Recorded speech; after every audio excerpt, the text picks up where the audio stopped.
மத்திய மாகாணத்தின் மலைகளால் சூழப்பட்ட இயற்கை அரண்தான் கண்டி நகரம்.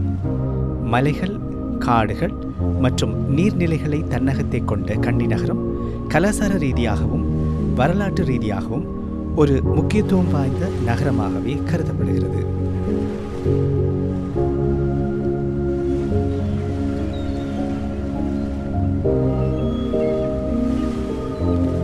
ஆயிரத்தி 592 முதல் 1815 வரை இருந்த கண்டி ராஜ்யத்தின் தலைநகராக கண்டி நகரமே விளங்கியது. இங்கு காணப்படும் தலதா மாளிகை உலக புகழ்பெற்ற பௌத்த ஆலயமாகும். பௌத்த சமயத்தவர்கள் உயர்வாக மதிக்கும் புத்தரின் புனித பல் இங்கே வைக்கப்பட்டிருப்பதன் காரணமாக இது புனித தந்த தாது ஆலயம் எனவும் அழைக்கப்படுகிறது. ஒவ்வொரு வருடமும் இங்கு நடைபெறும் கண்டி தலதா மாளிகை பெறுகிற உலகளாவிய ரீதியில் மிகவும் பிரசித்தி பெற்ற ஒரு விழாவாகும்.